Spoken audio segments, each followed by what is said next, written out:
Says who? Oh, Says shit. who? John in Tennessee, thanks for waiting. You're on with us. Hey, Matt, appreciate you letting me come on the show. How you guys doing? Sure. Oh, great. Thank you for calling. So I was came across your show a couple weeks ago and watched some of your debates, Matt, with Jordan Peterson, some of the other folks. Found it interesting and watched a bunch of your show. And what the observation I've had is that a huge portion of your arguments against God's existence, not from a pure theistic or atheist perspective, but it seems to be founded in your observations of potential fallacies in man-made religion. Okay, so this conversation, we have to fix that, because I really don't have that much in the way of arguments against God's existence, and I'm not even claiming that a God doesn't exist. Pointing out the problems in the arguments for God's existence is enough to hold the default position, which is I'm not convinced that there's a God, and until such time as those arguments actually show themselves to be reasonable, I shouldn't be convinced. Right.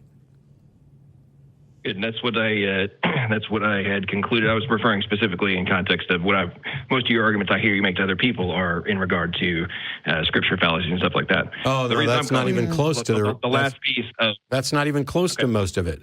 Most of the arguments, most of the classical arguments for God's existence apply to any of the gods that would fit within classical theism, any of the Abrahamic gods and any others. But when I point out fallacies in reasoning, it's actually more addressing the notion of the supernatural and things like that. Right.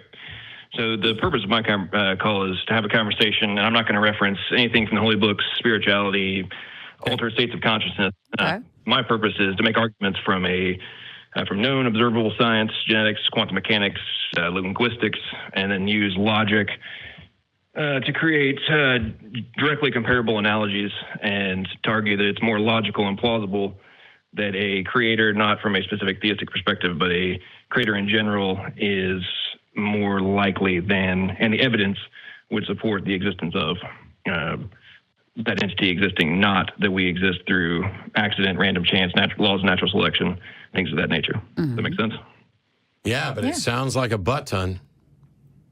I mean, well, I think it is. I've spent quite a few years researching this stuff. Well, the other thing to remember is that we have 6 lines, so there's 500 people waiting. Can so we piece some of this out of why don't you just start with your best argument for the existence of a God?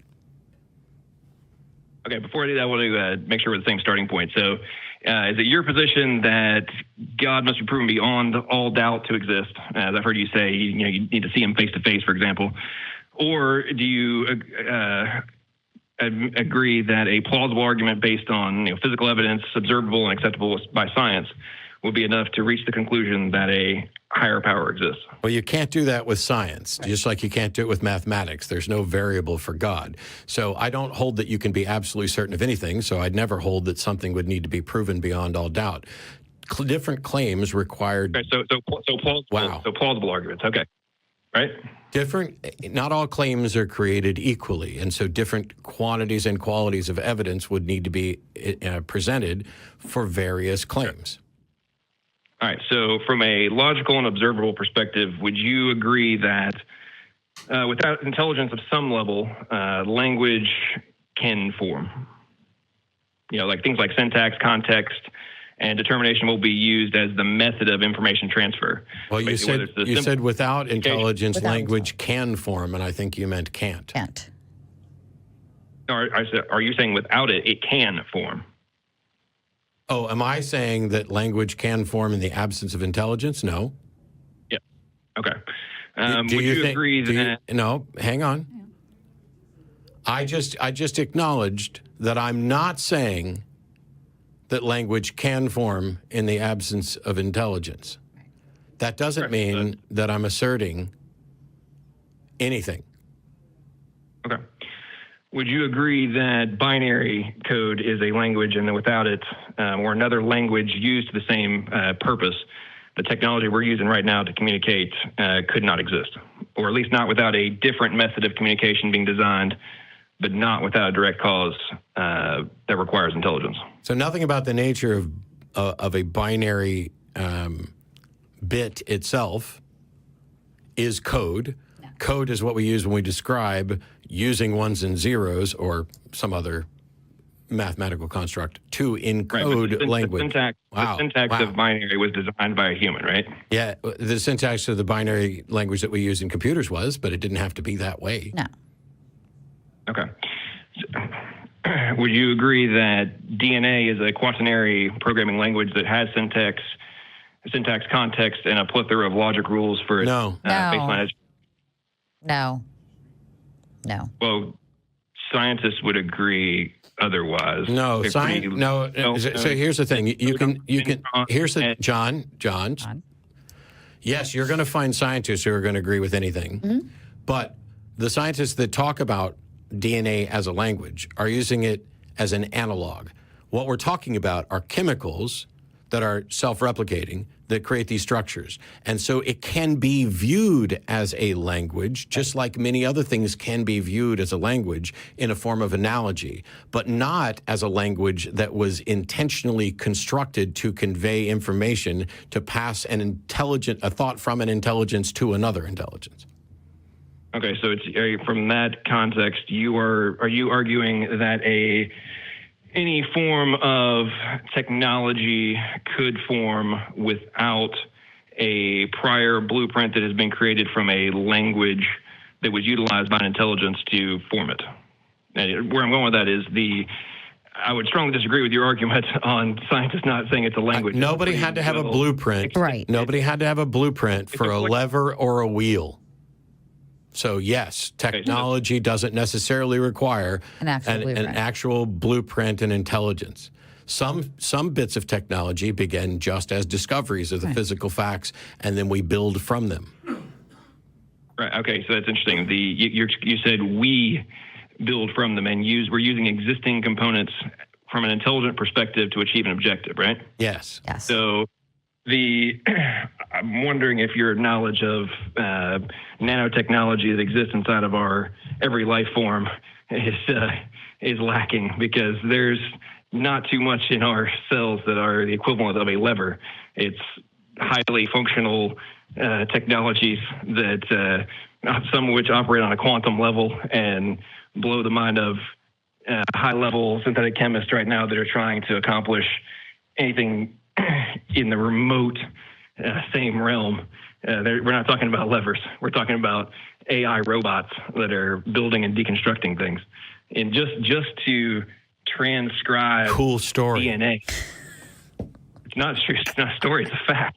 Oh, no. But it's a really cool story because you've become so enamored at the cell level that you haven't even addressed how it got to that level. That cell level. Thank you. Because what I'm talking about is... I have, actually, and you're denying... Listen, John, I mean, you didn't address it in this call. I'm not assessing your entire study for your entire life. When I talked about how the simplest forms of technology don't require any necessary intelligence, they're a recognition of physical things in the universe.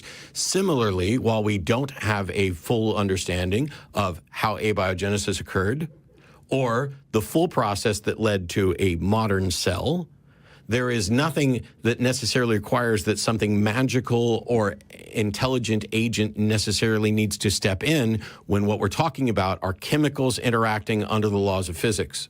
The fact is the fact is you are looking at something and saying, wow, this is really complex. I don't see how that could have happened without an intelligent, and that is by definition an argument from personal incredulity. The fact that you may not know how it happens doesn't mean that you can then conclude that it's more plausible or more likely that it came from an intelligence, because you would need to demonstrate that such an intelligence exists and is possible and plausible to exist. Okay, so the reason I started this off with syntax and language and all those different variables not is because you expected me to agree that DNA is a code, and I don't. Yeah. No. Actually, I didn't expect you to agree to it, but you sure sounded like you did.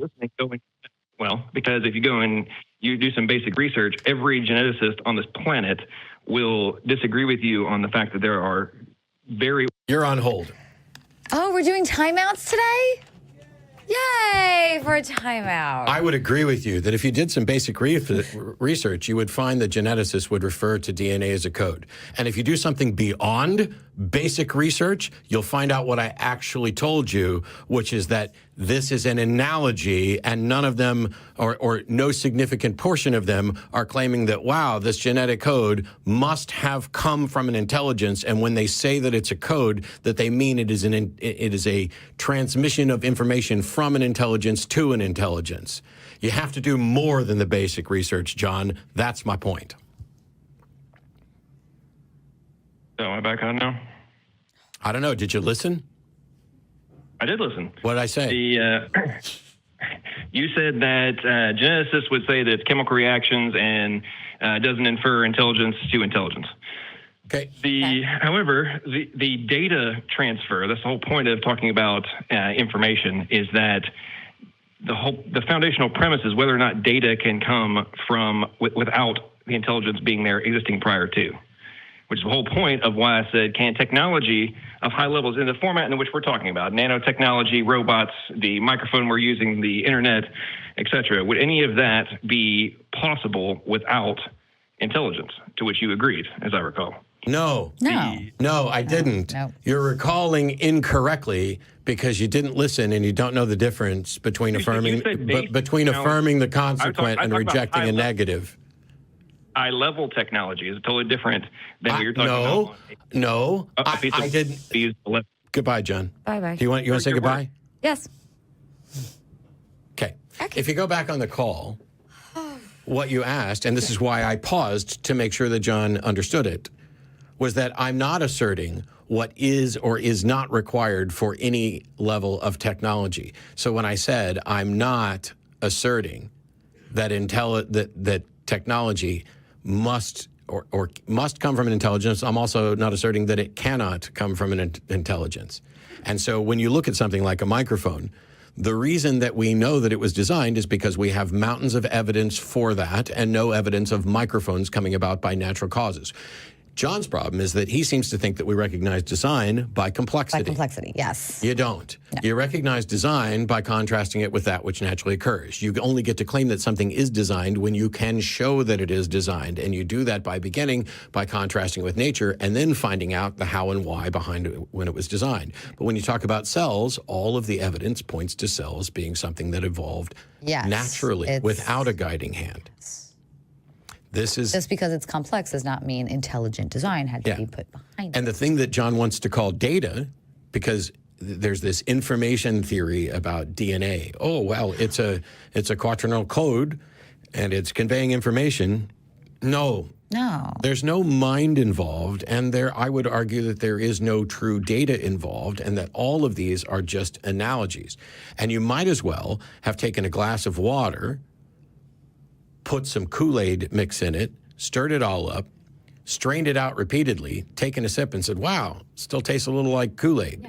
Yeah. And the Kool-Aid taste is the data that you're claiming survived that process. It's still just chemicals. And so far as we can tell, a microphone isn't going to form itself, has no way of forming itself. Oh, wait a minute. What about life? Nobody's cracked that question. So the best you can do is say, hey, there are mysteries to life that we don't have a current scientific explanation for or don't have a full explanation for, and I will agree. And be okay with that. We don't need to know the answer for everything. We don't. We don't need to, this is why it happened. No, we're still figuring it out. It's okay. And when you're going to start talking about probabilities and plausibility, how do you determine that a God is more plausible or more probable than nature when we have evidence for nature and no evidence for gods? We don't have a God we can examine. We don't have any... We don't have a God that we can test DNA samples against. We don't have a single example of a God ever doing anything. And yet you're assuming that there is a God, it can do stuff, it has done stuff, and yet somehow it's hiding from us. And it can create everything. But he just doesn't want to talk right now. He's having his time away.